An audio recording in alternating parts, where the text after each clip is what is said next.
Secara keseluruhan, koordinasi operasional ini dipimpin oleh Menko Marinvest dan Pak Presiden juga menegaskan untuk bisa mulai dilakukan penanaman pohon yang besar oleh semua stakeholders termasuk kantor pemerintah, kemudian masyarakat dan dunia usaha, juga di gedung-gedung atau di teras-teras gedung-gedung yang besar. Jadi kita perlu tanam sebanyak-banyaknya. Tadi saya juga diarahkan kalau perlu jarak tanamnya diatur, jangan seperti biasa 3 kali 1 misalnya, tapi cukup 1 kali 1 dan lain-lain. Dari sisi KLHK sendiri, saya tadi melaporkan bahwa sudah dilakukan langkah-langkah penegakan hukum. Jadi tim KLHK sudah operasi di lapangan dengan 100 anggota tim dari 351 industri termasuk PLTU dan PLTB.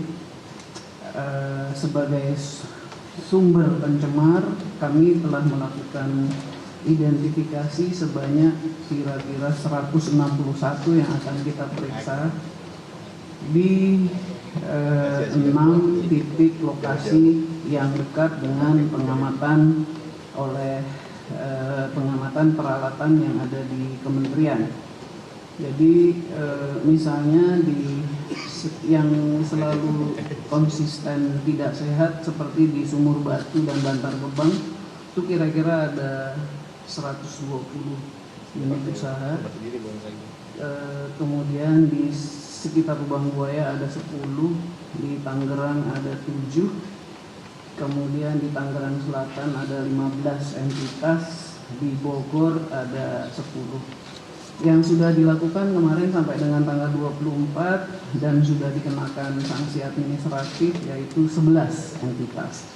Kami akan melanjutkan langkah-langkah ini untuk kira-kira 4-5 minggu lagi ke depan untuk sebanyak yang tadi saya laporkan. Apa yang bisa kita lihat dari langkah ini, kalau kita ambil contoh di observasi indeks pencemaran indeks standar pencemaran udara ISPU di Lubang Buaya misalnya, biasanya hampir konsisten tidak sehat karena industrinya banyak ya. Di situ ada adsorben. Industri adsorben itu artinya arang aktif. Arang aktif itu dibuatnya dari biasanya batu kelapa atau kayu-kayu keras begitu. Kayunya dibakar terus dicuci lagi pakai asam, kemudian dibakar lagi karena dia daya adsorbnya harus tinggi, dan adsorben itu harganya mahal kalau diekspor karena dia bisa untuk obat. Kalau kita suka makan norit gitu ya, nah itu kira-kira adsorben seperti itu. Ada juga baja, ada juga semen, ada juga pakan, industri pakan, macam-macam di situ. Jadi kita akan terus lanjutkan.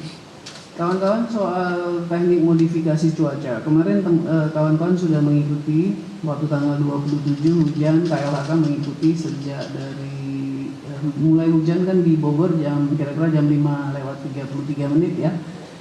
Kita kementerian KLHK mengikuti terus perkembangannya, dan dalam rekodnya KLHK setelah hujan itu pada jam 15.30 dari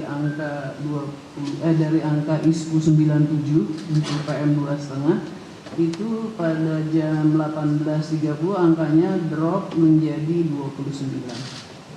Artinya kualitas udaranya jadi baik. Kemudian ya itu yang di Bogor, Tegar Beriman. Yang di Bogor Tanah Sareal itu pada jam 16 dari angka 87 itu drop angkanya menjadi angka di 13.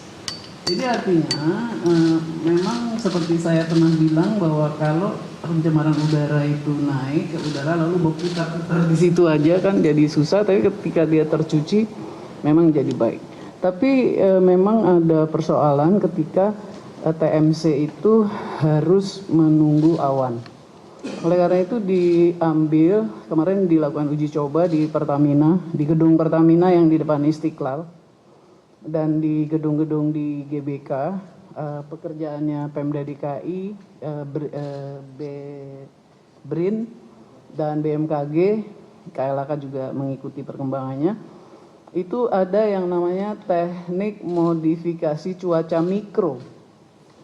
Jadi dari gedung-gedung tinggi itu dihembuskan uap air, sehingga dia juga akan bisa mempengaruhi partikel-partikel itu. Ada lagi selain teknik modifikasi cuaca mikro, jadi pada gedung-gedung tertentu, tempat-tempat tertentu nanti Pemirsa, baru saja Anda menyaksikan konferensi pers dari Menteri LHK Siti Nurbaya Bakar, di mana ada beberapa langkah yang diambil dalam mengatasi polusi udara. Di antaranya adalah langkah hukum yang tegas ketika ada perusahaan atau industri yang memang terbukti untuk melanggar dan juga turut andil dalam polusi udara yang semakin buruk pada saat ini. Sementara kemarin juga diinformasikan telah dilakukan modifikasi cuaca di daerah Bogor dan sekitarnya, di mana masih ada beberapa kendala. Di antaranya adalah bibit awan yang hingga saat ini masih terus dicari agar modifikasi cuaca bisa dilaksanakan.